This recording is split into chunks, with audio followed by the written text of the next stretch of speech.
Filomena Friday.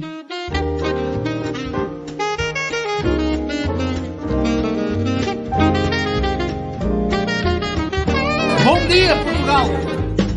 In Portugal, there's a YouTube show full of fun facts you need to know. Carl rings the bell and the members show to the GMP morning show.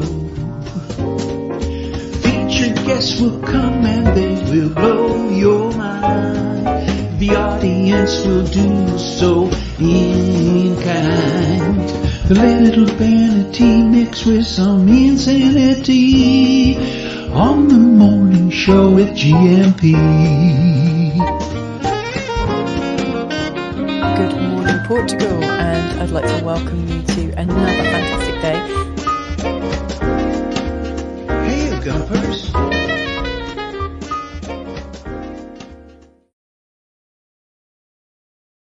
Hola, bon dia, alegria. Munson here with the Good Morning Portugal show, live stream and podcast. How are you this morning? Let's put the sex into sexta-feira, shall we? With a little bit of Filomena Friday. Oh yeah. Okay, so I'm feeling pretty chirpy this morning. What with one thing and another. Exciting times in Portuguese politics for sure. We'll take a look at that. What happened last night when the president gave his speech following the resignation of the prime minister a couple of days before. I made the mistake last night, a couple of webinars last night, the tax special, which I urge you to watch if you're concerned about the NHR and your taxation position here in Portugal. Excellent Expats Portugal webinar with Duarte Cruz from Conceita.pt, who I was talking to from about 7:30 last night. And he received news live from colleagues as the president of Portugal was speaking to confirm what would be happening with the NHR. Because if you recall, certain people were speculating that with the PM resigning, it might kick it down the street a little bit, as we were used to with the golden visa, for example. Plans were announced, weren't they? And then it was a long, drawn-out process till its its swan song and final evolution away from the property option, a property investment option, the golden visa. Thank you, Mrs. M. Lovely cup of coffee incoming at this early time. There you go. Thank you very much for that. So some people thought with the PM resigning that the NHR might be delayed as well. The end of the NHR, the extinction of the NHR might be delayed, but sadly not. For those hoping for that, it will be disappearing, it would appear. And I'll tell you more as we read through Natasha Don's coverage of the president's speech last night in the Portugal resident after he said a few hellos. So that will dominate. And of course, given that it's Filomena Friday, Filomena Friday. we can get some comment from Filomena as well about what she thinks and the temperature, the Portuguese temperature, the pulse, if you like. Because I think it seems us foreigners, our view seems to be a little bit different. Well, I guess that's obvious, isn't it, to a native Portuguese person. But what surprised me is I've been very fascinated and interested, and I sat with an eye on CNN Portugal. Nobody should have to do that. But I did it yesterday to see what announcements might be made for about 4 hours. We did a little bit of a special, like a watch-in-our thing, a webinar watch party of what was going on. And it seems to me that I'm more interested or differently interested than many Portuguese friends and acquaintances who just would say simple things like, well, good riddance. Like, not that shocked. I was quite shocked. They weren't. Glad to see the back of him and glad to see the elections that are coming in March. Okay, so who's in this morning? Oh, Johnny Cocktail. Keep your voice down, Johnny, for goodness sake. And with friends like Johnny Cocktail, who needs enemies, quite frankly? Excellent times over the weekend, Johnny. I'll come to your comment in a moment. I think it's safe to do so. Bom dia todos, como estás? A neighbor, an elderly neighbor said that to me. We tend to go for a quick and joyful, cheerful tudo bem, don't we, with people? Tudo. And occasionally a slightly more formal, maybe old-fashioned person might say, como estás? Which I thought to myself, that's nice. That's nice. Como estás? So, como estás to you? Tudo bem, espero. Look at this. Well, I hope Coach Turner, that's a couple of weeks in Madeira, did you some good, didn't it, from a language and culture point of view, which, of course, is what we're doing when Filomena joins us on a monthly basis to help you with those questions. So if there was something that you'd squirreled away to the back of your mind, good luck finding that, by the way. This is the morning to say, where do the accents go? What do the accents mean? What's the difference between ser and estar, which we'll be looking at today, and anything else that is befuddling you about the Portuguese language or culture. We have a live Q&A clinic with Filomena from about 9 this morning. The anticlimax. Who doesn't like an no one likes an anticlimax first thing in the morning, right, Coach T? The anticlimax of being at home in the cold, damp weather has been surprising. First world problems, eh? Yeah. And we were in that sort of territory last night of this, shouldn't moan, it's the first world problem. But I guess you can acknowledge, can't you, that you're better off than others, perhaps, in some regards. And you can also be miserable about it if you so choose. your choice. And then let's see what Coach Turner is saying here with the cold and damp weather. It's easy to see why people migrate south for the winter. And that, I don't think, is a euphemism first thing in the morning. That is him responding to his change of humor and disposition, having returned to a cold and damp UK. Cheers, Coach T, with the God Squad tip of the day. Then this week, we've had squats, step-ups, and press-ups. To those, I'd add tricep dips and pull-ups. It's sounding like a sort of prime ministerial speech, isn't it? I guess you can read anything in a prime ministerial sort of way, couldn't you? This week, we've had squats, step-ups, and press-ups. And to those, I'd add tricep dips and pull-ups, my friends. I'm sure by now you know what dips are, but let's, for a moment, look at pull-ups. Big round of applause. If, my friends, you can find a horizontal bar at shoulder's height, that's great. Or you could use a door frame, hold the bar of the frame with your arms out straight and your feet directly below where you are holding. You should then be, and my grandfather told me this, of course, many years ago, you should then be leaning back a little, pull yourself upright, and then drop back again. Repeat a few times as you become stronger. You can move your feet further forward to increase the lean. Wow, we should do all of these like this, Coach Turner. I feel like I'm having some exercise just reading it out. The 3 arm exercises this week work pretty much all the muscles in your arms, dear friends, and your shoulders. No gym is required. Add a couple of core exercises, and you have a complete workout. Yes, I like that. Thank you very much, Coach T. Good morning, Coach. Hold on a minute. Here we go with T-Duck. I go to the gym religiously twice a year around the holidays. I drive by. Yes, thank you very much, T-Duck. Good morning to you. Bon dia alegria.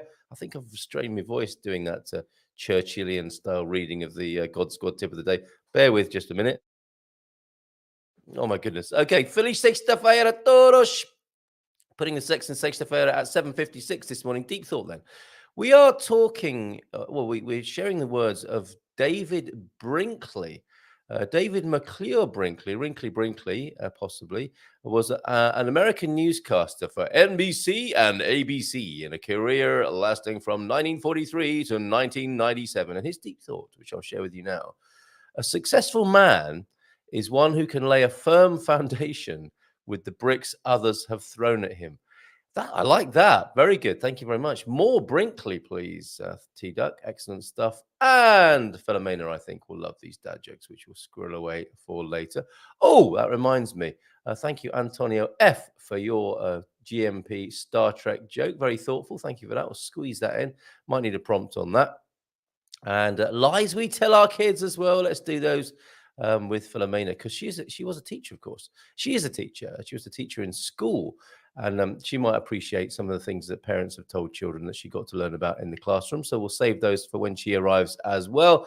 Bom dia, Carl and Gumpers. E Gumpers do embalo e seco. So we've got a dry 5 degrees and rising to 5 degrees.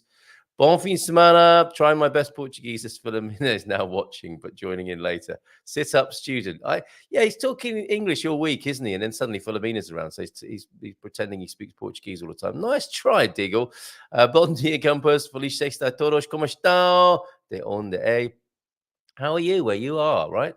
Estou muito bem. Sul da Califórnia em Estados Unidos. Okay, so he's doing well in the California of the United States. Hey, Thunder Duck. Morning, James. Our local priest goes to the gym to gain muscle mass. Oh, yes. Nice comeback. Very good indeed. T-Duck will be writing that down. Johnny Cocktail. Here we go. Looks both ways. Hopes Mrs. M isn't listening because we're just about over that. After a rather frosty beginning to the week, Johnny Cocktail. Sorry about any trouble at home caused by our late night on Sunday, which you could call an early morning on Monday as well, Johnny Cocktail. Don't worry, I won't tell Mrs. M the last bar stop was your idea. Did we go for a last bar stop or the main bar? Have I still got that? Have I still got a video clip of you drinking Beral for the first time? I've got evidence. Have you, Johnny Cocktail? I've got.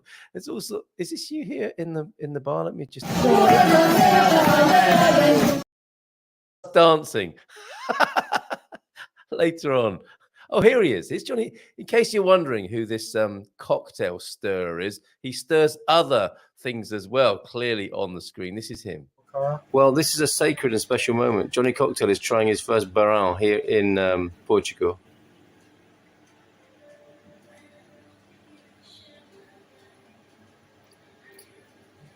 I am a fan. A fan of the Beral. Look at that. Could we see the bottle again? Here he is. Rodrigo is helping us out here. It ends very cleanly. It has a little bit of a vanilla note. I love that. I am a fan. We need that as a jingle, don't we? I'll send that to you, T-Duck. We'll have that as a jingle. Beautifully said. Your secret is safe with me. Pa! Johnny Cocktail. All right, but I think everything is okay again.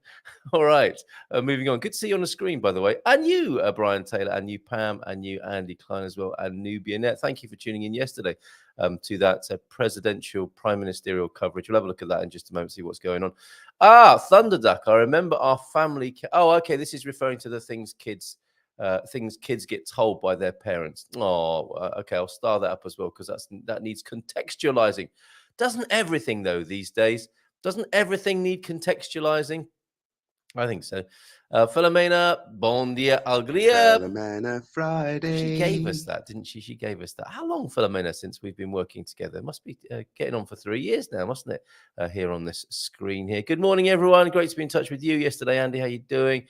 Brian Taylor, bon dia, Gumpers, bon dia from Pamela as well. Good morning, Pam. And Aviva, I start my morning with some stretching and do 10 to 15 push-ups. Very good. Hola, y'all, from Nubia Net. Tomorrow's a holiday, so I'm checking in for as long as I stay awake. Oh, bless you, Nubia Net. Good to have you here. Bon dia, alegria. Oh, this is before you go to sleep, isn't it? Amazing. Carl, is your coffee Delta? I'm making a pot of Delta in Belfast. I can't remember which brand this is, but it's an organic one. I'm a bit of a sucker for the organic, I have to say, and I liked it. Although our winemaker from Wednesday night, he was a little bit. He had his reservations about biodynamic and sulfites, the sulfite thing. Interestingly, Rui Cunha said, I have people complaining to me. I can't drink too much white wine because of the sulfites in it. It gives me a headache next day. And he said, well, there's more sulfites in sausages and burgers. Do burgers and sausages give you a headache? No. Well, it's probably not the sulfites then. It's probably the volume of white wine you're drinking, you plonker. So I did have some sympathy with that. And I think I prefer white wine. I'll say it out loud here. What's this? Not so. What? You see, that's what I'm talking about. Contextualizing things. What's he talking about? The penny will drop at some point, James. Or we can reiterate that, can't we? When we've got Filomena on the screen with us. Translation. Thank you. How are you all, and where are you from? I am very well, and I am from the California in the United States. Thank you very much. Almost a subtitle. And I found a bio version of Delta coffee in my local continent. Yeah, they are made. And I think in Intermarché, their Portuguese range, they do a really good value bio brand of coffee, blend of coffee. It's probably not that difficult to make, is it? Or a coffee might be a robust crop that doesn't need too much pesticide. I don't know. Lol, that sounded like I was doing more than push-ups, Carl. Well, you know me. I'll just leave that hanging there. Viva, good morning to you. Okay, let's take a look then at this. What the president said last night, and I'll add it to the screen. And I think I might try this other layout that I formulated yesterday. What's it like when I push that button? Terrible, in fact. So I'll go back to the normal one. Oh, that was okay when we were streaming some video yesterday. Okay, I'll have to work on that. But here we go. Let's add this coverage to the screen here on the Good Morning Portugal show this morning. And for some reason now, oh, that's better. Yeah, part of my screen went missing there. Sue is pronounced. So not Sue. So what though? What? Which Sue? Oh, Sue as in am. Okay, we're going to be looking at ser and estar today, which I think is connected. It's like being and amming, isn't it? Really, I think so. Thank you. So sell. Okay. I think James will be needing a paramedic to attend soon. The amount of forehead slapping he's doing in Ericeira this morning. I'm confounded by my Sell, not Sue. Thank you very much. And of course, having learned French as a kid, when I see S-O-U, I am saying Sue, like sous chef. So Sell. Thank you very much for that, James. We got there in the end. Antonio is here. Thank you so much for your help yesterday. So that was so good. Bon dia todos. He was giving us a simultaneous translation of what I'm going to share with you now. Well, actually, it wasn't so much the president, was it? It was the comments on CNN Portugal. Corruption probe. Nobody likes, I just asked Antonio Costa, nobody likes a corruption probe first thing in the morning. It brings down Portugal's socialist government. President dissolves parliament, calling elections for March the 10th. So in case you didn't know, there are elections coming up here in Portugal in March of next year, March the 10th to be precise. President Marcelo dissolved parliament officially last night, calling for elections on March the 10th, but ensuring the 2024 state budget goes through. And that's where the NHR was living, isn't it? I think that decision. So that will be ratified, approved. The 2024 state budget, including the IUC that we were talking about, no doubt, will be going through. To do this, he is leaving Antonio Costa in charge. So he has received and accepted his resignation, but he remains in the job as a kind of caretaker of his job that he feels he shouldn't be doing anymore. The idea is that the state budget passes through the committee stages and reaches its final reading on November the 29th. It is a decision, and thank you, Natasha Don, at the Portugal resident, for this. It is a decision that will have disappointed PS socialists who are said to have wanted to avoid elections at all costs. Isn't it in the description of being a socialist, though, to be disappointed quite a lot of the time? I'm just saying, it's just that just suddenly occurred to me. Not party political. I'm just making a comment about people who I know are socialists who do spend quite a lot of time being disappointed, I notice. The party's hopes were that a substitute prime minister could have been appointed, but the recent past has shown how this doesn't tend to work.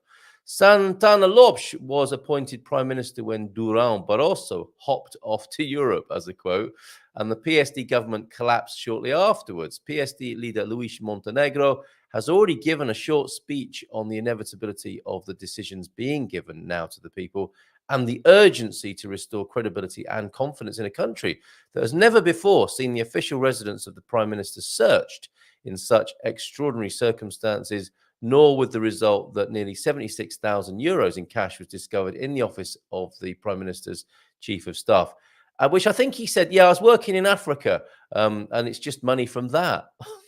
Oh, okay, fine. Chega too has seized the moment, which they tend to do, right? To say the party is ready to face elections and means to win, in inverted commas. It would have liked a closer election date. I guess so, yes, to capitalize on all of that emotional capital, right? But leader Andre Ventura sounded as punchy as he always is. He has got the best name in politics as well, hasn't he, Andre Ventura? Other parties, I don't mean he's as in he's the best guy, but that name, Andre Ventura, just does sound cool, doesn't it? Whether you like the guy or not. And many don't, it would appear. And some do. Other parties are also giving their take on the president's decision, stressing that they do not agree with the PS budget and thus are not delighted with the idea that it is likely to go through. I think the president is going to get the last word on that, isn't he? Isn't that what's happened? Well, it's going to get voted on, and they have a majority, don't they, to do that. The president, I think, is keen to see it go through and create some stability. But this is all on the hoof. Again, a quote: no one can tell exactly what will happen next. Oh, no, really? Whether, for example, the investigation led by the Supreme Court into the Prime Minister's possible involvement will end up finding nothing, leaving him free with his dignity intact. Whether it will throw up further mud on the main theme of cronyism and corruption, or how parties themselves will manage the next few months. For now, the 5 arrested men, and they are the PM's former chief of staff, Vitor Escaria, his best friend and lawyer, Diogo Lacerda Machado. Is it a good idea to have a best friend and lawyer when you're in politics in the same man, the same body?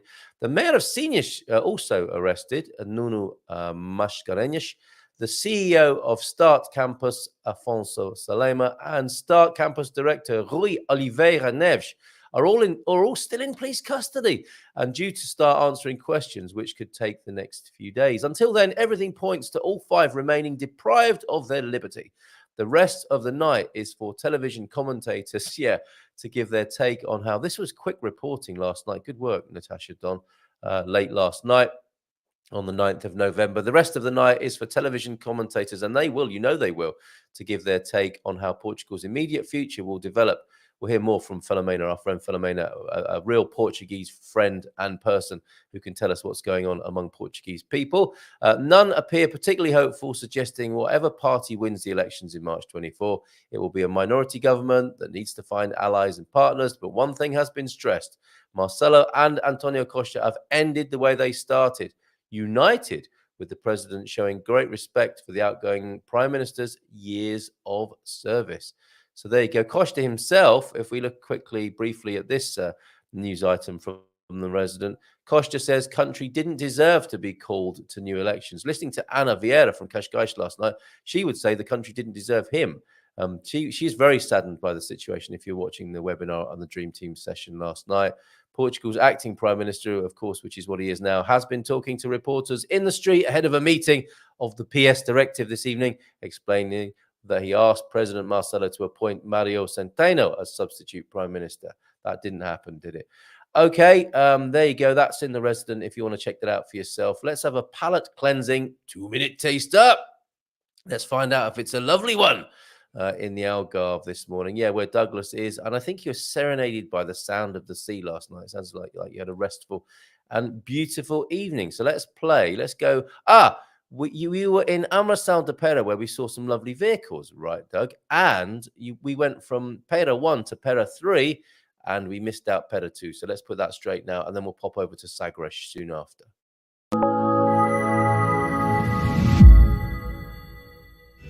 A little MGB finished in bronze yellow. Isn't that gorgeous? Very typical 1970s colour, this. But a delightful car. Now here's one for the aficionados, and it looks right here with all the palm trees around. An absolutely stunning Corvette, stunning in every single way. Just look at that for an absolutely interior. It's just wow. I'm speechless. It's incredible.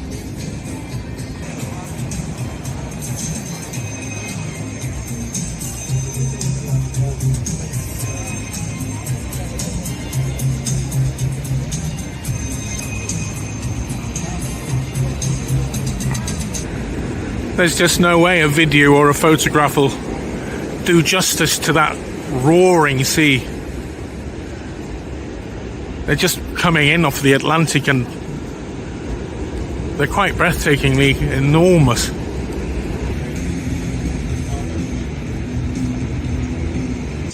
If you happen to like Mercedes, this is the place to come.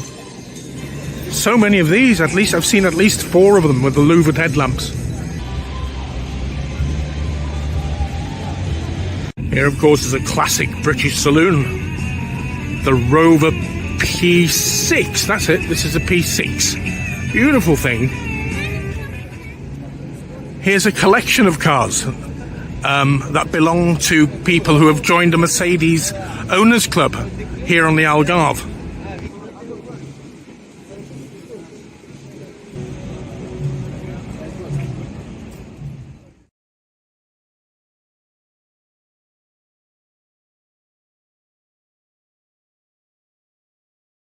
There's lovely. Nice long end on that one there, Doug. Fantastic work. Thank you very much. Which prompts me to ask, are you a member of any anus clubs, Doug? So let's, I wonder which brand or mark you might be a member. Okay. Prime Minister would never happen in the UK. Prime Minister's being investigated. We do have inquiries, don't we? So an inquiry, the way it tends to happen, it seems, in the United Kingdom, and you can see this with the COVID inquiry at the moment. Anyway, I won't go there. But you have, yes, we will launch an inquiry immediately, which means that they will say there's going to be an inquiry in about 3 years' time when the dust has settled and we've moved on to another controversy or scandal, which also the very people who are going to be investigating an inquiry create the next scandal or involved in it somewhere to obscure attention and focus on the thing that the people were angry about a few years before. That seems to be the way, doesn't it? Meanwhile, former prime ministers, whether they be war criminals allegedly or involved in the most disgusting levels of corruption and misleading people, go on to have successful after dinner speaking tours and join the boards of corporations. Fantastic, isn't it? And why isn't it that in school, careers advisors don't say to kids, you should become a politician. It looks really great. You get really wealthy and nothing, you can be like Teflon. Nothing will stick to you for the rest of your working life. In fact, every wrongdoing that you perpetrate, you can probably you and your friends can make a lot of money from that. And you'll end up rich forever with a nice seat in the House of Lords. Why don't they recommend that in UK schools? Will this, Deagle says, flatten down 50th anniversary celebration ceremonies next April, or will they plan and just put in politicians to smile? Mike, I was talking to Bobby O'Reilly about this. Weren't we all, I think, maybe on Wednesday, and talking about the celebrations it's such interesting timing, isn't it? We've got in 2024, of course, on the 25th of April of 24, there will be the celebrations of the Carnation Revolution. And he seemed to be suggesting, I think would it be in the 1922 celebrations in Eire in Southern Ireland, Republic of Ireland, I should say, that the politicians shamelessly used it to their own advantage. So I agree. I imagine that's what will happen here. Whilst you suspect that politicians will have wound it in a bit and will let other people celebrate, they will step forward and they will co-opt this like anything else they can co-opt for their own aggrandizement. I suspect. So I need to just give myself a slap on the wrist. Sounding a little bit cynical this morning, I know. Bom dia todos from Cool Porter. Good morning to you, Jim White. Always excellent to see you on the screen here. And I believe professional judges. Oh, Filomena, have you got the link? I don't think I've sent you the link. I better do that now. And we'll have another quick 2-minute taste from Dougie, and then we'll come to you, Filomena, in just a moment. There you go. She's got the link now. I believe professional judges withhold judgment until all the evidence has been presented. Might be a good model for the general population. Yeah, I take your point there, James. And I think people, when they don't feel that process might work well, are quicker to judge, perhaps. And if we really thought, perhaps, that it's fine, let's leave it to the judges, because the sword of justice always lands in the right place and makes sure there's no wrongdoing, then we might not be so quick to judge. But I do take your point there. Thank you very much for that. We were in Armação de Pera in October, also went inland to Pera, a very sleepy wee town. So let's go from Armação de Pera to Sagres now, where Doug's been busy, hasn't he? Prolific in his travels and in his video making. Here we go.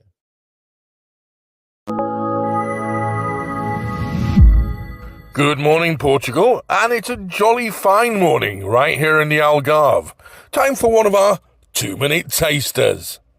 Good morning, Portugal. Well, this morning I'm in Sagres, right on the far end of the Algarve. There you go, pointing out to sea, that's Henry the Navigator. A controversial figure by all accounts, but his statue remains pointing out towards the horizon. Now that's a better shot. Like a lot of places in the Algarve, Sagres is geared towards the surfy dude contingent. And this little stretch of road here, with all the bars and places where you can buy surfy dude equipment, is certainly no exception to that rule. I've spent many a long afternoon in that little bar, Aguas Galgada. Great little place, quite lively. Now, this is one of my favourite views of Zagreb. A view from the top part leading down towards the docker. And this is just insanely beautiful because you can literally see, you can't with my lens on this camera, but right up the coast of the Algarve to the bigger resorts of Portimao, right? I don't know how far they are. I can probably see Lagos clearer than I can see Portimao, actually. There's the dock. Not Andy the dock, but the dock where they land fish. Lots of fish. Isn't that just a fabulous, fabulous view?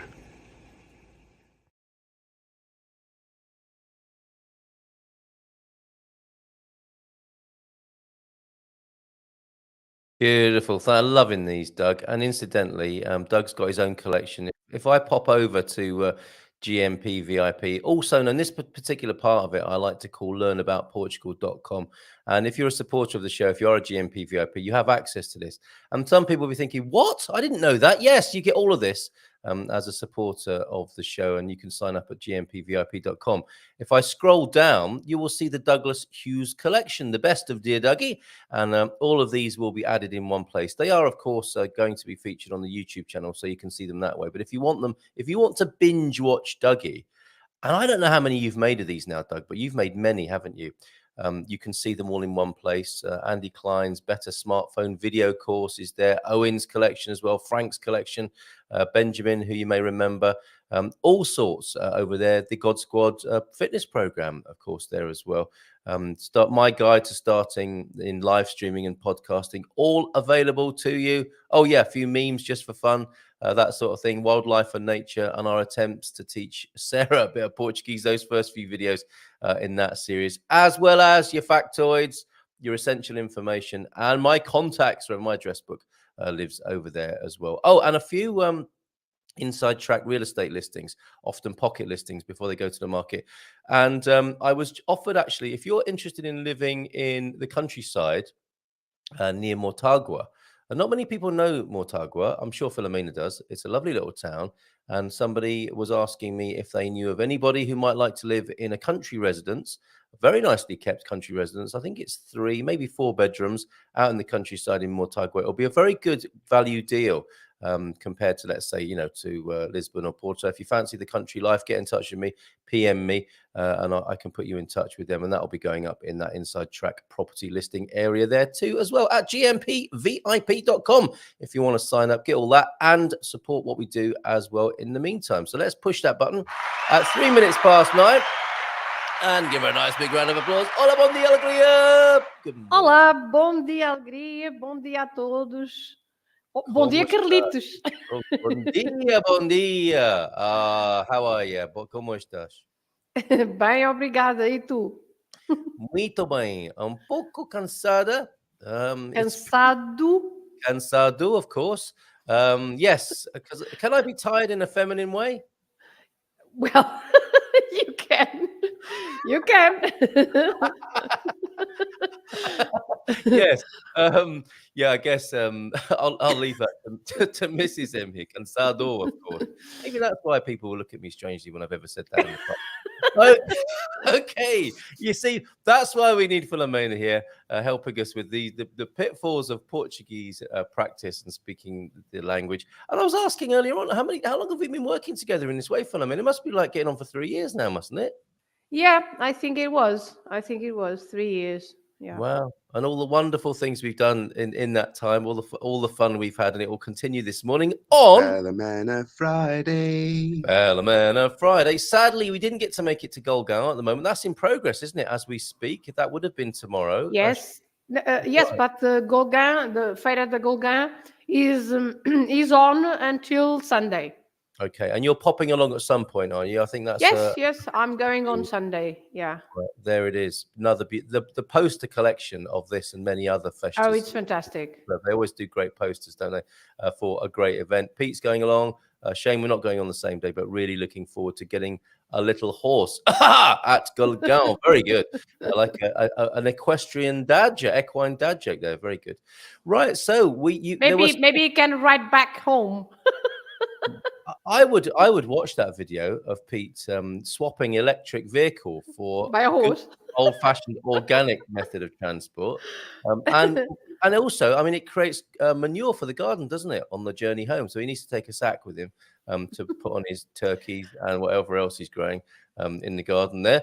There were suggestions yesterday, weren't there, Filomena, which was great. Yes, very good, very good. Yes, Yeah. it was very good. Thank you, Mr. S and Andy, Antonio also. Yes, thank you. Okay, super. Bom dia todos de VRSA. The other things I'd like to talk about, we had a superb Discovery weekend in São Martinho de Porto. We'll do that twice a year now. We'll have a November and a springtime fixture.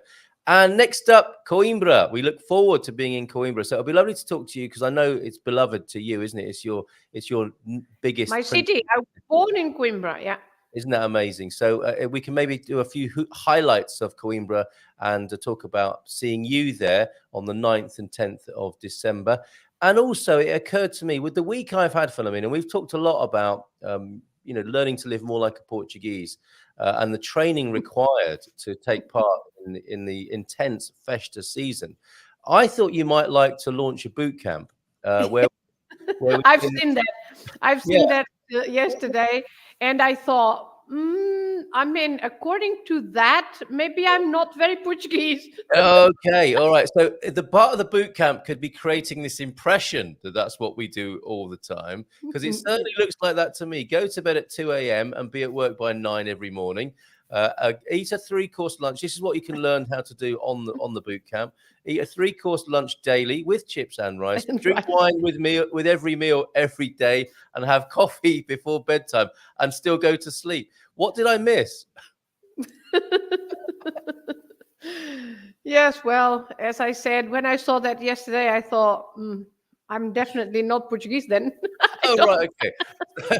Perhaps a little bit of a caricature there. Okay, Michael's joining us. Michael, I'm sure Michael, a great student of the Portuguese, both the language and the culture, I'm sure will have questions for us today, as others will. And Pete saying, it is amazing. I wish I was better at riding, Filomena. My kids are good, but I wouldn't be able to walk for a week if I rode home.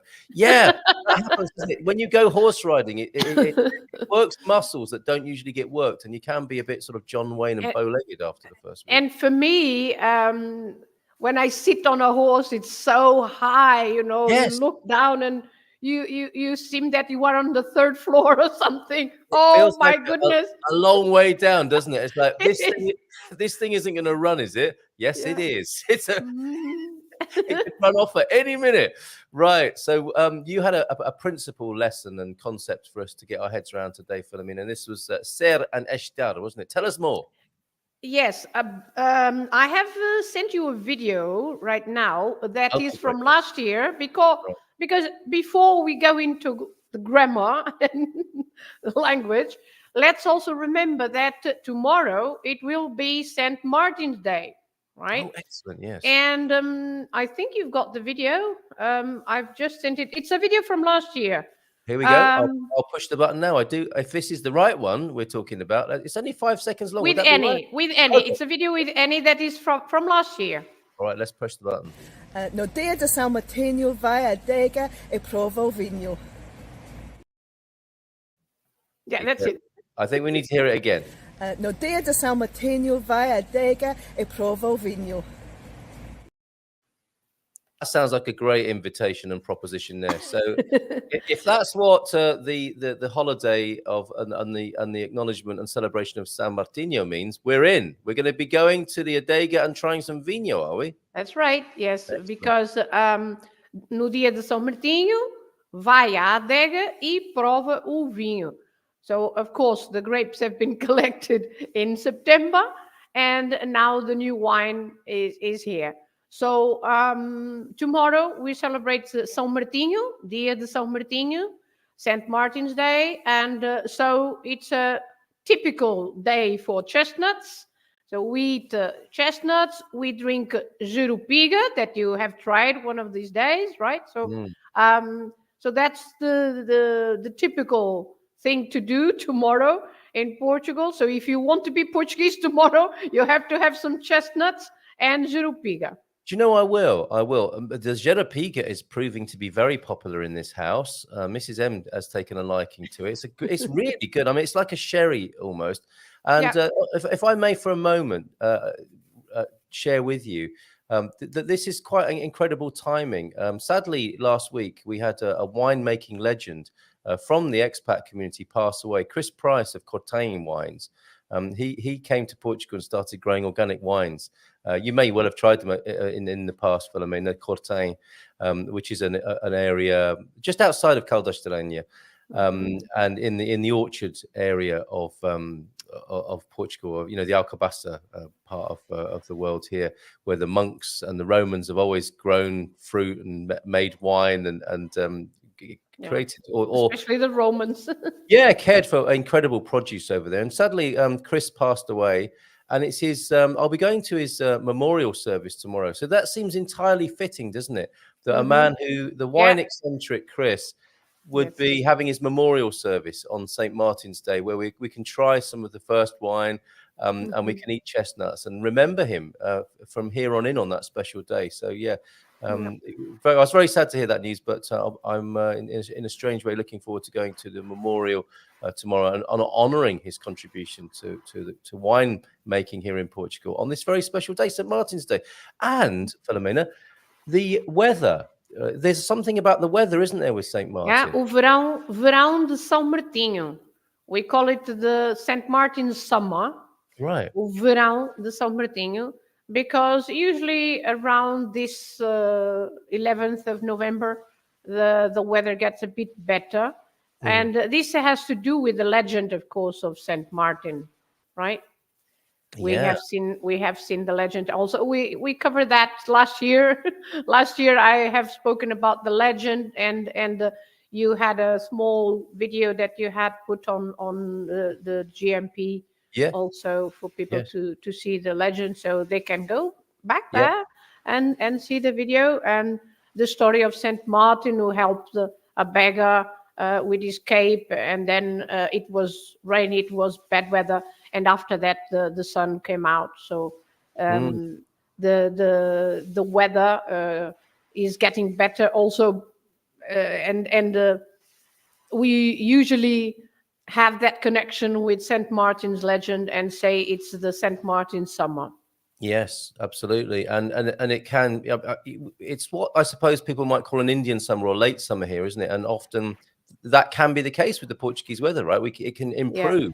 And I'm sorry it wasn't like it hadn't improved last weekend when people were here in the town and it was raining for most of the time. It was still very pretty, but I think what we'll do is we'll probably next year, instead of making it the first weekend, we will make it the second weekend of November, and then we can truly celebrate with chestnuts. And around the 11th is better. So I'll make a mental note of that. And it's also sort of collectively known as Magusto, as Pamela's saying here. Yes, right? yes, she is right. So Magusto is that big bonfire that you have on the ground, and then you roast your chestnuts there. So usually it's a village celebration, or for example, some schools also celebrate like that, and community groups that get together and have their chestnuts together, and so they make a big bonfire on the ground, and they roast the chestnuts there. Superb. Definitely having our St. Martin's cloak and summer by the sound of it in central Portugal there. Yesterday was lovely and sunny, and it looks the same today. It should last all weekend. So true to form, the legend is alive and better weather here thanks to St. Martin. And tell us a little bit more then about the wine tasting part of that, if you will, please, Filomena. What do you mean? Is Jerapiga the only wine that will be? Is that the one? No, Aguapé, the Aguapé. Also, of course, the new wine, right? I'm not an expert on wine, but I know that the new people taste the new wine now. So Aguapé is also, let's say, lighter wine. So, but I like Jurupiga. I'm with Mrs. M. I'm a fan of Jurupiga. How do you drink it straight or on an ice cube? How do you tend to drink it in your house? Oh, just straight. Yeah. Right. Okay. With the chestnuts, going with the chestnuts. Okay, so a sip of that, sipping on that and eating the chestnuts. On the Good Morning Portugal wine show on Monday, we came up with the Japonica, or Ben Austin did, who we'll also see in Coimbra in December. But the Japonica with some crushed ice and some tonic was also very nice. Tonic tends to go well with many spirits, especially the Portuguese ones. So you might want to try that as well if you tuned in this morning. And we're here in the company of Filomena Friday. Filomena Friday, of course, learning about the Portuguese language and culture. If you've got any questions, bung them in the chat. Owen, who just sang that for you there. Yes, thank you. Well, he's a human chestnut. He's chestnutty in color. Owen Lloyd San Martino, of course. There's a lot going on for you just in that St. Martin's Day there. Then thank you, Owen. And the equivalent of Beaujolais Nouveau. So, okay, the first wines then perhaps being tried, tested at this time of year in the same way that Beaujolais Nouveau is doing. I knew Michael would be chipping in this morning. So, ser and estar, should we go into that now, Filomena? Well, yes. Although I have asked yesterday if ser and estar would be, an issue, and then, for example, Mr. S suggested something else about the pronouns, and Andy also asked about the pronunciation of a few things. So maybe we can start with that because it was their question. As you wish, you away. So Mr. S has asked about the position of the pronoun, and of course, I don't usually like to be very fussy about the names, but in a sentence, when you have those little words, the pronouns that me, te, se, and things like that, if you have straightforward statements, so let's say, for example, eu levanto-me cedo. Okay? So, in that sentence, eu levanto-me cedo, you have the me after levanto. So, eu levanto-me cedo. That is a reflexive pronoun because we have verbs that in English you also have some reflexive verbs, like, for example, I wash myself, you wash yourself, and he washes himself. So this is what is called a reflexive pronoun because the action reflects on yourself, right? Mm-hmm. In Portuguese, the verb get up is a reflexive verb because you lift yourself up, right? Nobody lifts you up. It's you lift yourself up. So this is a reflexive verb because actually it's not I get up, but I lift myself up. So, eu levanto-me cedo. But there are lots of words in Portuguese, and it's a bit hard to know all of them. To memorize all of them. But I think that, again, hearing other people speaking is the best way to learn. Because there are words like não, nunca, the negatives. The negative, for example, like não, nunca, ninguém, nada. So negative words. But also, também, já, ainda não, só, que, onde, como, quando, quanto, quem, o que. So you name it. So there are some words, for example, the negatives, as I said. If I want to say the same thing in the negative, I have to say, eu não me levanto cedo. So, eu não me levanto cedo, as you have noticed, the me comes before levanto, right? It's the other way around. So with those, for example, negative ideas, so you can say, eu não me levanto cedo, eu nunca me levanto cedo, ninguém se levanta cedo, etc. So the negative idea, you have this pronoun before the verb.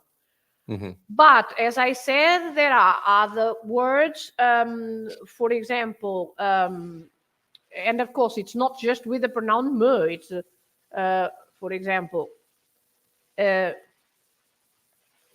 deitas-te tarde, for example.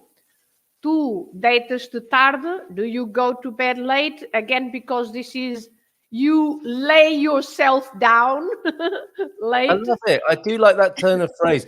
You know, it tells you a lot, doesn't it, about the way a culture thinks in the way it speaks. So yes, because you do it to yourself, right? Yes. So you lay yourself down. Yeah. So tu deitas-te tarde. Yeah. This is a question that also has the te, right? The pronoun. But when you have a question with a question word like who, where, when, how much, how many, what time, then, for example, quando é que te deitas? So if I ask when do you go to bed, again this te, this pronoun comes before the verb. So quando é que te deitas? This é que is also very common in Portuguese, as in other Latin languages like French, for example. It's also very common. So this doesn't add anything to the meaning, but for us it flows. The sentence flows better if you say quando é que te deitas rather than quando te deitas. Okay, so it is a colloquial characteristic of the language. But so when we ask a question like the first one, tu deitas-te tarde, this is just a yes or no question, right? Tu deitas-te tarde. So it's not a question that starts with when, where, how much, how many, what. But if you start a question with a question word like that, so quando, quanto, a que horas, etc., then you have to put the pronoun before the verb. So, quando é que te deitas? Or, a que horas, for example, a que horas é que, or just te deitas. You can also skip the é que, and you can say a que horas te deitas, or a que horas é que te deitas? So, what time do you go to bed? And why would you? Is there a preference for which way round you put this? Whether you would start with quando or que? Does that say something about you? A preference for the é que? No, about how you say it, because you're saying the same thing but in different ways there, aren't you? Does that say something about your social status or your education, depending on which way you say it? No, I mean, for a native speaker, this é que is quite natural. Okay. You know, you add this é que in almost anything, any question. But of course, if you don't say it, it's also correct most times. But it's also correct. But as I said, it's a colloquial characteristic. When you speak, you add this é que in a question. So you can say, a que horas é que vens ter comigo? Or quando é que vais para Lisboa?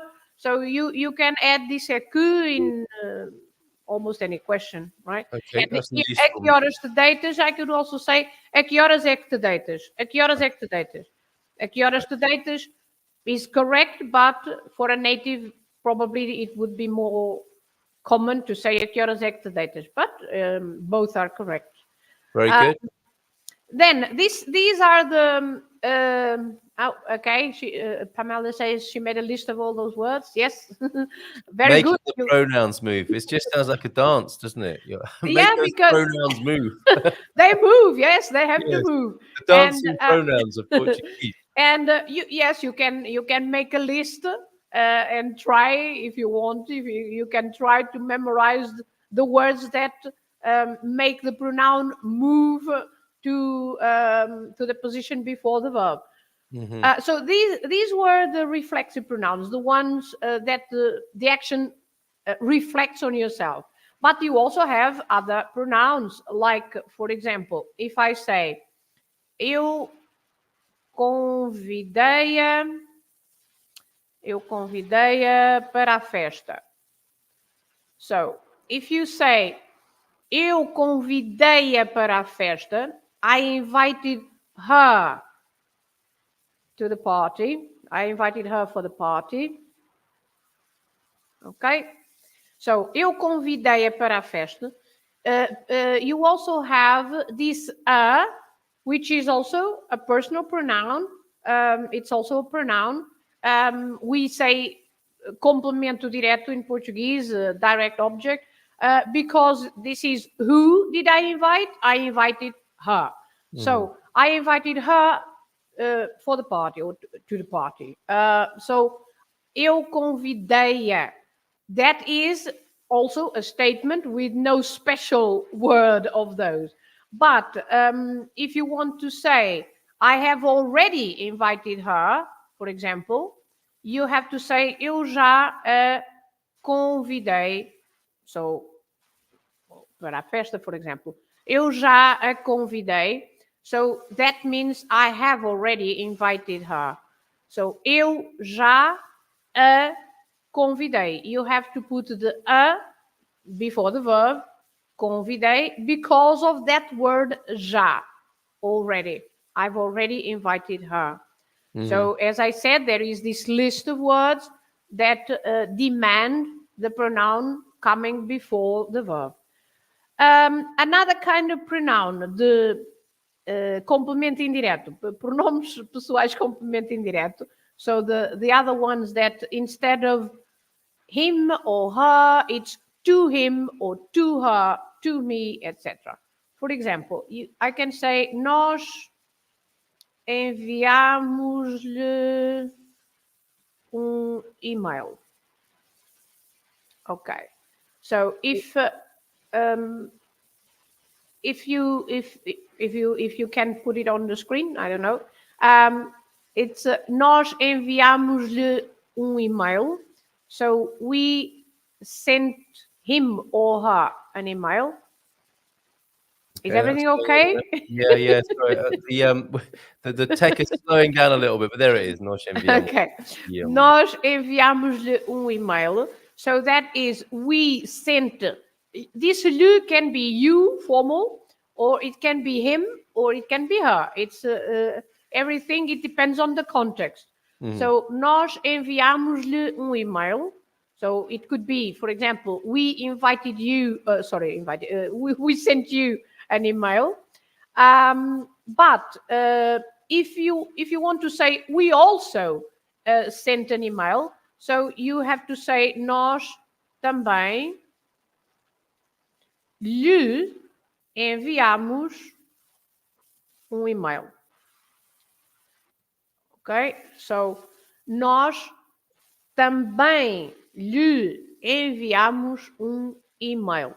This is just another example for you to see that the word também is also one of those words that demand the pronoun before the verb. So, nós também lhe enviamos email. We also sent you, or him or her, an email.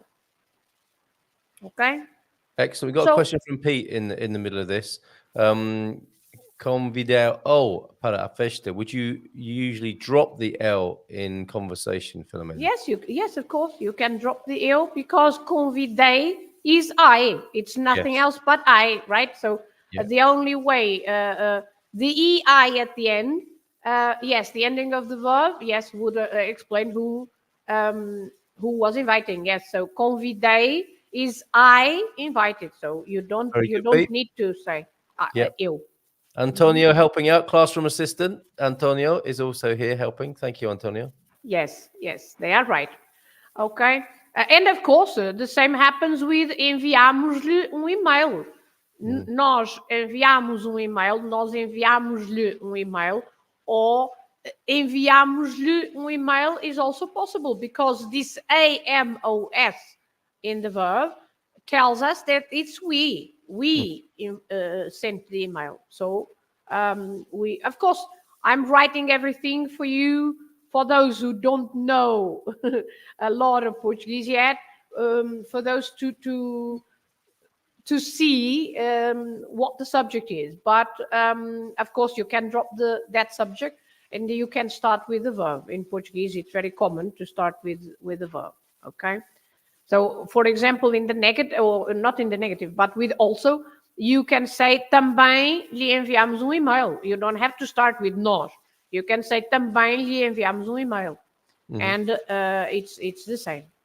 Okay. So, I don't know. I think this is enough, I think, about the pronouns, because the funny thing is, Mr. S isn't here, so he'll be watching this on chat. yes. So I hope we did you proud there, or that Filomena did, and you got what you needed probably there. Mr. S knows this already, but he finds it hard. Yeah, and so he is a pretty good student, as you've seen. He is very committed, isn't he? Yes. So it's just something that he suggested. It doesn't mean that he doesn't know it, but yes, I think this clarified a little bit about the pronouns. So Excellent. we could go forward to one of Andy's questions.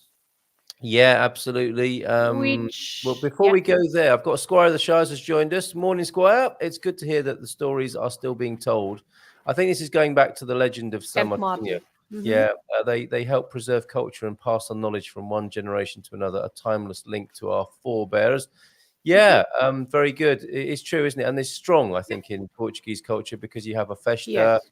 There's enjoyment around it, as well as the knowledge and the tradition that goes with it. So I think it's done beautifully in Portugal. Yes, and in Portugal, it's always a community thing. It's always, when we celebrate something, we celebrate with everyone in the family, from the grandchildren to the grandparents and the great-grandparents,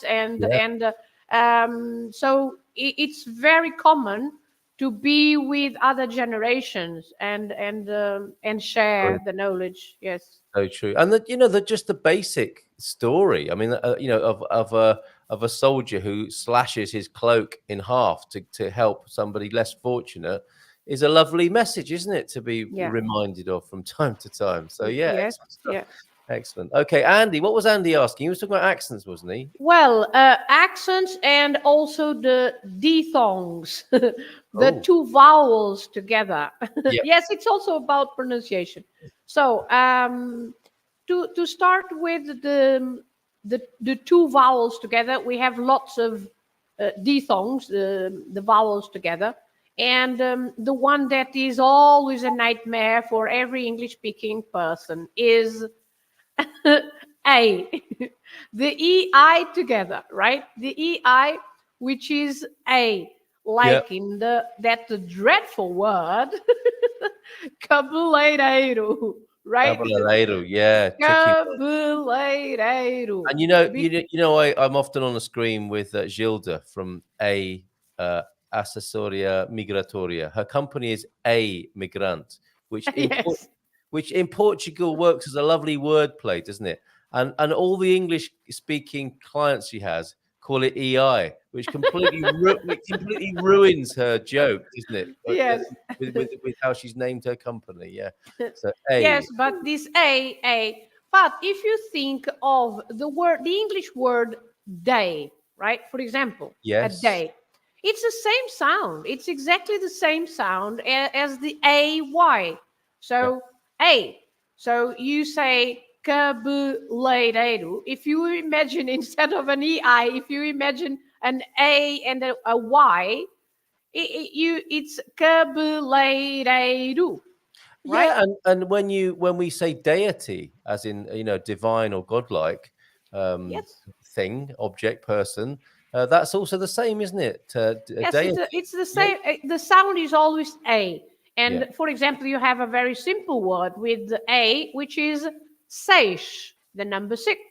It's the same sound, right? Seis, good. That's one of those lovely, easy ones that people remember you for when they're out and about speaking their Portuguese.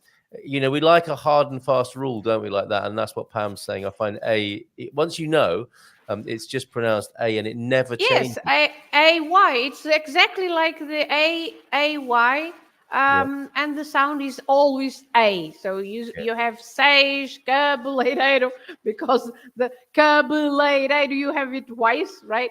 So which rei, yes, for example, for king, There are some English speakers, though, Liverpudlians, people from Liverpool can get their mouths and heads around this. Yeah, because they often say, A.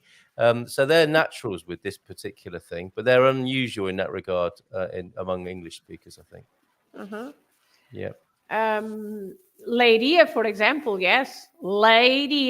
We right? don't know. That rule really helps suddenly, doesn't it? It's like sunshine, like a San Martino sunshine coming through the clouds when you get. Yes, it's San Martino sunshine for the A. Yes, superb. Then you have the diphthong AI, which is always I. Right? So I is exactly the same sound as saying I in English, right? I. So you have a word that it was also a question from Andy. So the word parents. So the word parents is pais, because a father is pai, pai. And then the plural parents, you just have an extra S, and it's pais. Yes. Which is different from, and then I'm going to put in capital letters and split it into 2 syllables. País. Okay. All right. País. So I don't know if you can put it on the screen. That's going on there right now. Yep. Sorry. That's okay. It just takes a little bit of a cut and paste. Okay. So if country and you have an accent on the I, okay. So for country, you have 2 syllables. The word has got 2 syllables. You split into país, right? País.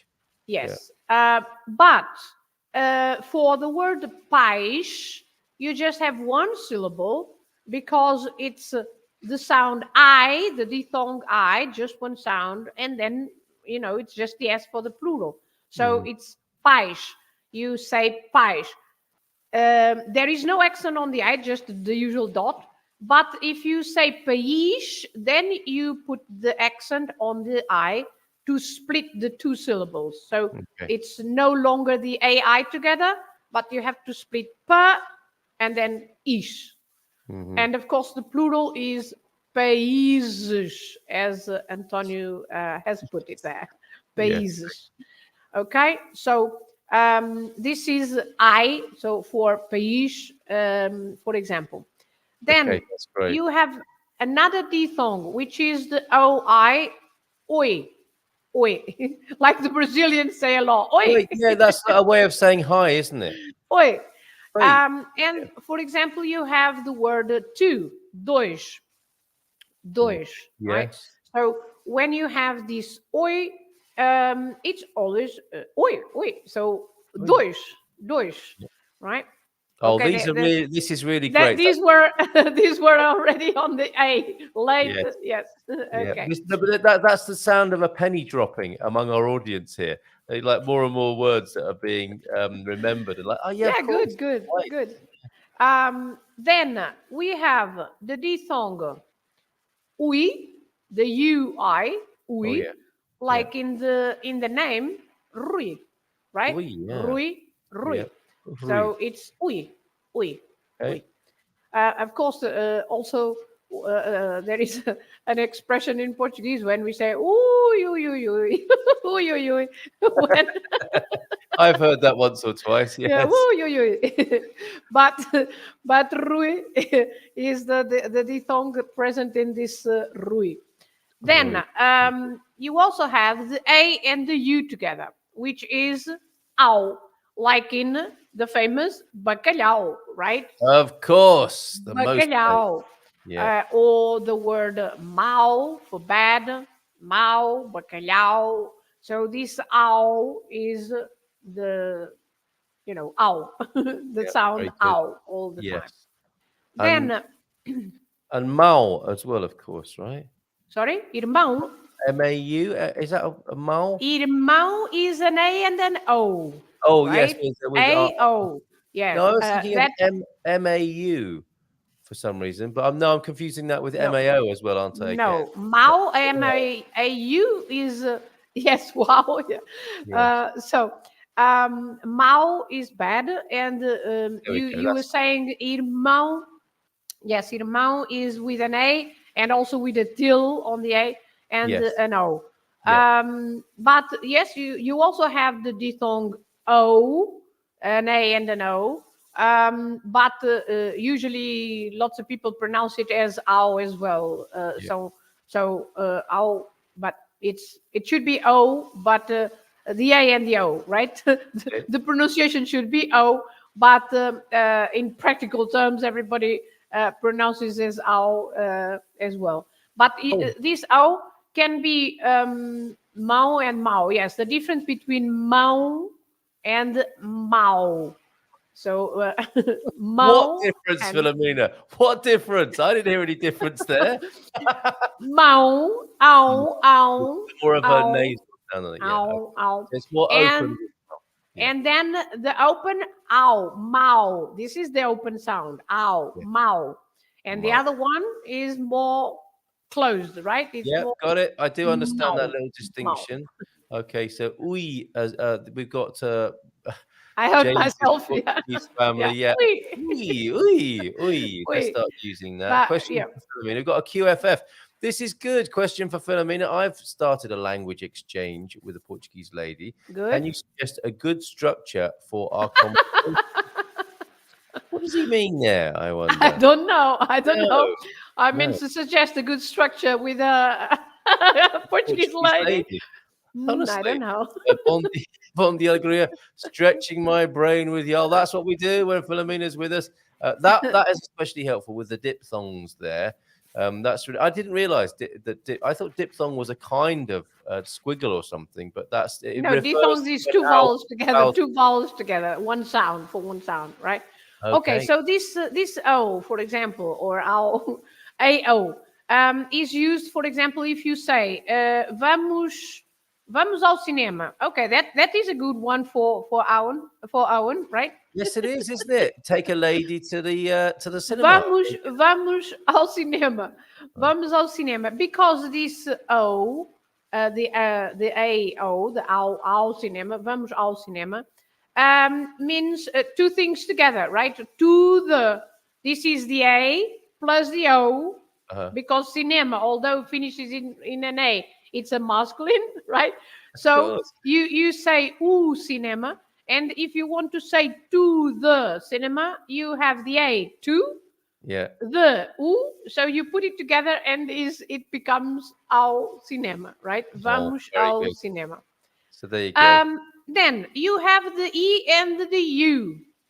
It is a word as well. Eu. Right? Yeah. Eu. Some people don't pronounce it very well. It's eu. I'm not saying it's you, but some people. No, okay. Eu. So you have words like meu, teu, seu. So the possessives, meu, teu, seu, and you also have the past tense of verbs, like, for example, comeu, bebeu. So he ate or she ate. He drunk or she drunk. Yes, I'm going too fast for you to put on. It's fine. I'm keeping up. Too fast. Yeah, but so the past tense, like comeu, he or she ate, bebeu, he or she drunk. So these EU is always the sound eu, right? Eu. You also have another past tense with the I and the U. So for the verbs, like, for example, view. Blimey. So the sound is eu. Yeah. View, he or she saw or watched. So view. Then you also have the O and the U, which is O. O-U, the sound O. It's not quite the O, the English O, but it's similar. It's O. O on its own, it's also a word. It means or. But you say, for example, in a very common word, sou, I am, right? It came up this morning. Yes. Yes, yeah. Ou estou. Estou. About the sou this morning, that someone said that sou dos Estados Unidos, I think it was. Yes. Right? And James. there was something there that was extra. I mean, I remember that he wrote sou em Estados Unidos. I think it was something like that. So it's either de from, if it's em. Okay. Sou da California, that's correct. But em dos, it doesn't make sense because em is in and the dos is from the. So what he's saying is, I am from California in, or from the United States. So it's just sou da Califórnia nos Estados, N-O-S, nos Estados Unidos, because if you add em, in, with os, not the dos, because dos is also two things together, is from the. If you... Sorry, I've hit that point. If you want to say in the... Okay, I'm going to write probably is better. In is em, and os, in this case... okay, let me see if I... Em, in, os, de. Okay, so em is in, and os, because it's the United States, it's plural and masculine. So if you want to put it together, you have to say nos, em plus os. It becomes nos, N-O-S. Okay. Okay. All right. Just going back to that. So if you want, I don't know if he is okay. If he is if he is in California now, or if he wants to say yes, no con, yes, in the code. No copo, one P, no copo. Yeah. He's talking about the about living in the California of Portugal. Okay. So, well, I mean, isn't that just the California de Portugal? Okay, but he said so the. If he's so the, it means I am from. I am from the. So if you want to say I am from California, yes, so the California. Yeah. But if you want to say I am in California, then it's not so. It must be estou. Estou na California.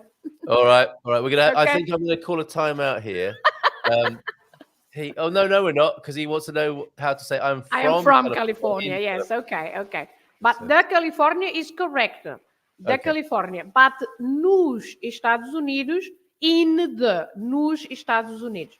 Because as I said, you can't add em with dos, because it's in from the. You never say in from the. Right. All right. A few comments to catch up with, and let's have a little bit of a change of scene. Literally, let's talk about. Okay, sure. I mean, I'm not, because there's a lot there, and I'm sure that's been very useful for people. I'm sort of hearing in the distance pennies dropping for people, so that's fantastic, Filomena. And or some with a headache already. Yeah, one or the other, usually, isn't it? And this is one of those wonderful things. So when he's asking for his ice cream, his gelato order. Gelato in Italian, because Gelado in Portuguese. Yes, there you go. No cone, as in, like, that's confusing, isn't it? It sounds like no cone. No cone, in the cone, of course. There. So that's thank you for that, and thank you for that illustration. Thank you for your brave efforts this morning, James, as well. Very good. Mr. S is here this morning, so you might want to do a rewind, Mr. S, and hear what how Filomena was responding to your earlier comments from yesterday as well, and your suggestion. So thanks, James. Thank you, Mr. S. Thank you, Pete, for your questions. And thank Pam, you, everybody. Pam has been very helpful this morning as well. Coimbra, then, where we'll be going on the 9th and 10th of December for our Discovery Weekend. Beloved to you, of you, Filomena, it is you're in Miranda de Córdoba. We can see it through the window, and that is Coimbra district, of course, isn't it? And you were born there, 20, you were educated 20 there. minutes 20 minutes away from Coimbra. Yeah. With, it should be said, a special new transport system connecting Miranda to Coimbra. I saw parts of it when we were on the bus going up to Gondomar and to the Beirão facility. I was seeing areas of a highway. Is that where the tram's going to sit? Is that how it's going to work from Miranda to? Yes, it's been like that for the past 13 years. No, really? Yes, we had a train. We used to have a train for over 100 years. Over 100 years, we had a train from Serpins.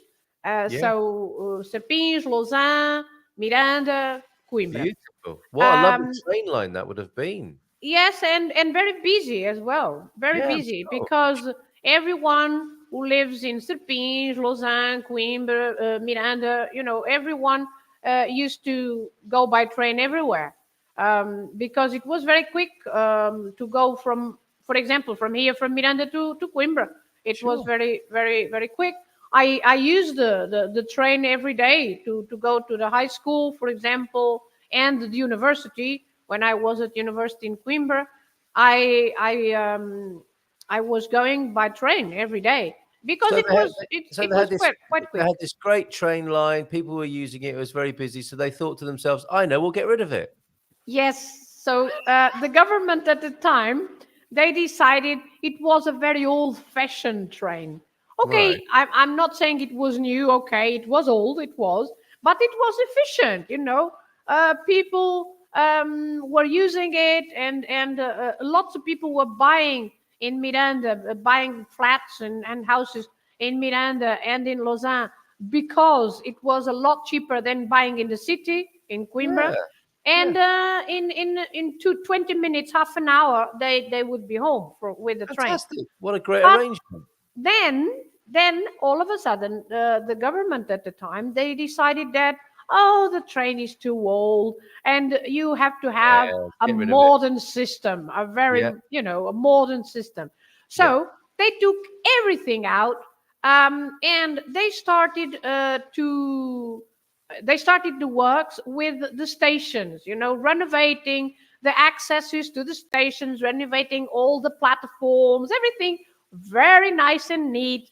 And then all of a sudden they said, we run out of money. Whoops. We don't have enough money to go on with the works. So, a bit of corruption in the middle as well. But oh, no. I didn't say anything. Right, so, basically, what has happened or has been happening all these 13 years, they keep saying, next year we'll do it. Okay, next year it will be finished. And it's always next year, this year, at the end of the year. Okay, so now they have been working on it again for a few months. At first, they said at first that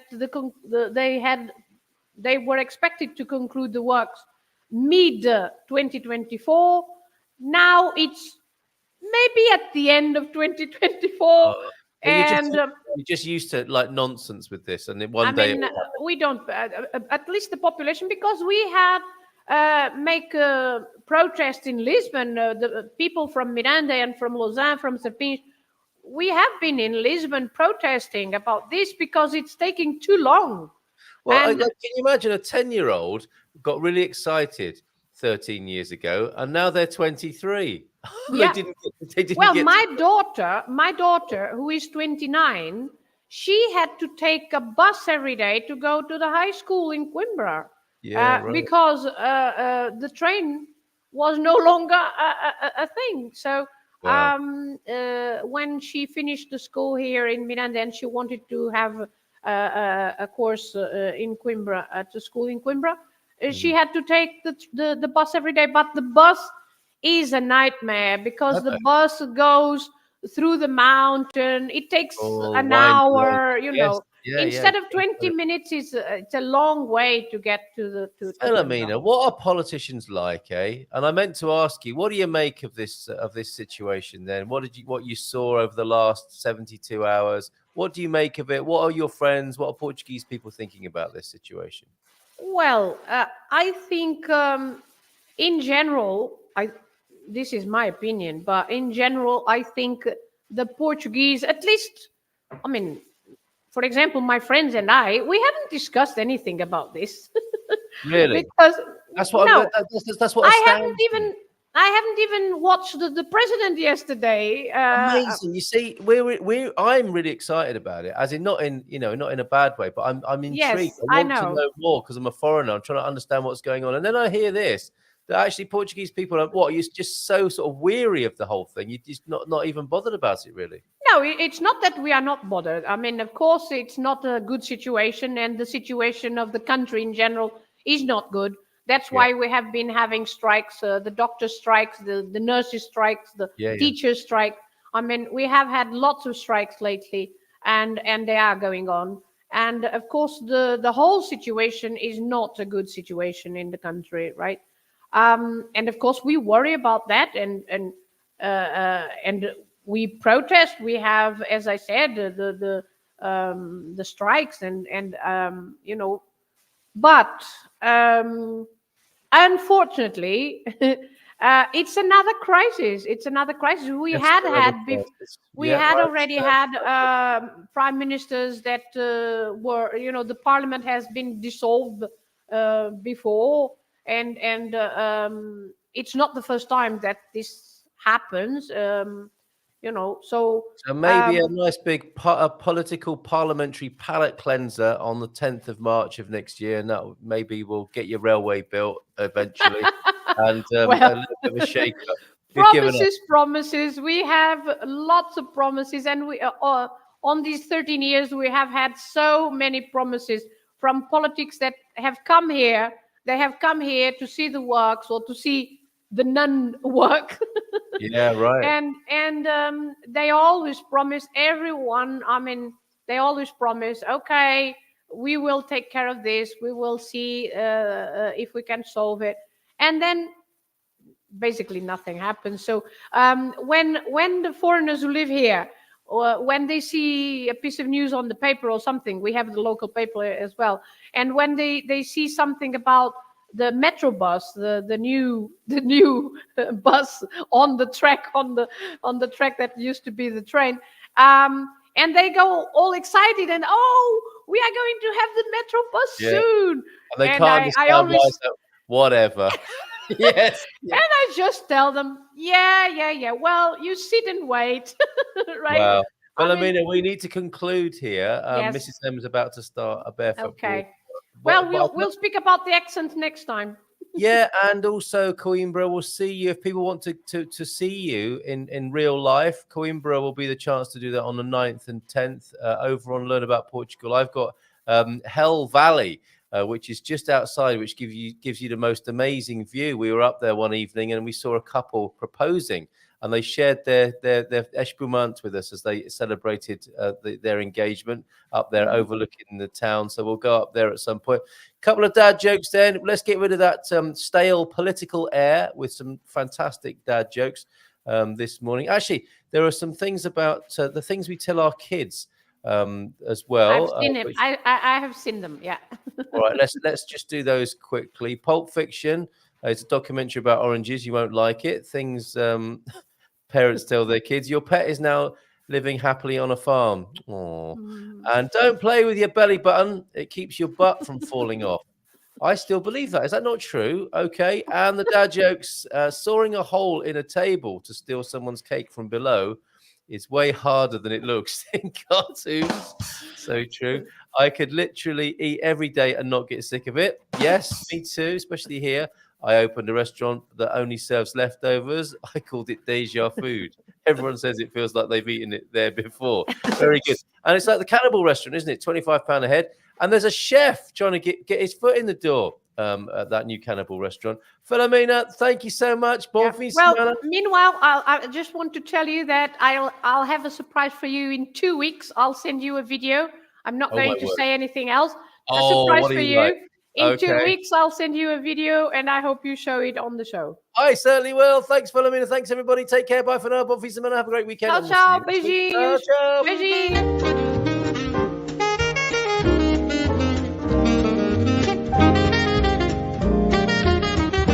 Bom dia, Portugal! In Portugal, there's a YouTube show full of fun facts you need to know.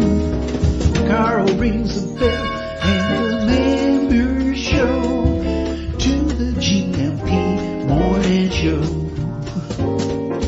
Featured guests will come and they will blow your mind. The audience will do so in kind.